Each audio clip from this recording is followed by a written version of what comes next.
दोस्तों, हम दिल से और बहुत मेहनत करके आपके लिए ये वीडियोस बनाते हैं।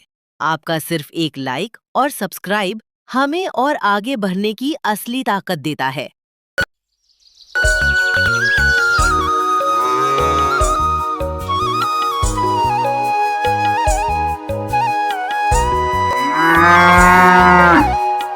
गांव की एक छोटी सी रवायती बस्ती में एक कच्चे मकान के आंगन में सुबह की शुरुआत होती थी। सावित्री मिट्टी के चूल्हे पर लकड़ियां जलाकर खाना पकती, दादी आंगन में बैठकर गेहूं साफ करती और छोटा रोहन अपनी पुरानी किताबों में खोया रहता। रोहन बेटा, थोड़ी देर पढ़ाई बंद करके रोटी खा ले। सुबह से भूखा बैठा है। हाँ दादी, बस 2 पाज और बाकी हैं। मुझे अगले महीने होने वाले स्कूल एग्जाम में टॉप करना है।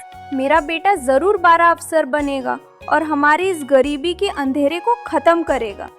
लेकिन इनकी खुशियों को नजर तब लगी जब गांव का लालची जमींदार मुखिया ठाकुर उनके आंगन में दाखिल हुआ। सावित्री, 3 महीने हो गए हैं। तुम्हारे पति ने जो 50,000 रुपए कर्जा लिया था वो अभी तक वापस नहीं मिला।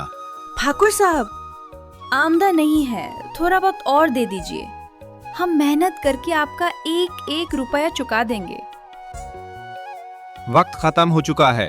अगर अगले 30 दिन में पूरे 50,000 रुपए ना मिले तो ये घर और जमीन मेरी हो जाएगी। इतना कहकर ठाकुर वहां से चला गया।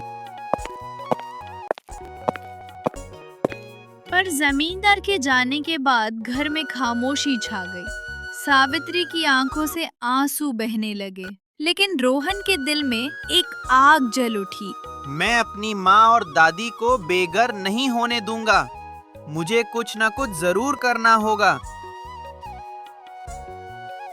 अगले ही दिन रोहन ने गांव के मेन बोर्ड पर एक पोस्टर देखा।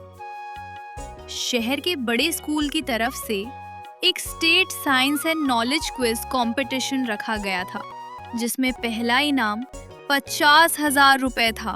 रोहन के पास सिर्फ 20 दिन थे। उसने दिन रात एक कर दिया। रात को जब बिजली चली जाती तो वो चूल्हे की माध्यम आग की रोशनी में पड़ता। दादी उसे मेहनत और सब्र की कहानियां सुनाकर उसका हौसला बढ़ाते।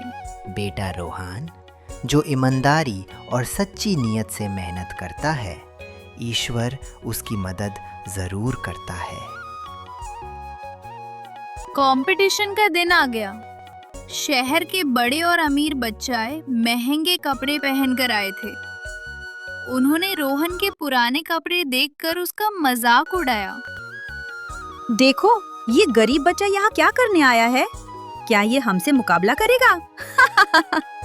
लेकिन जब सवाल जवाब का सिलसिला शुरू हुआ तो रोहन ने हर मुश्किल सवाल का जवाब ऐसी होशियारी से दिया कि पूरा हॉल तालियों से गूंज उठा।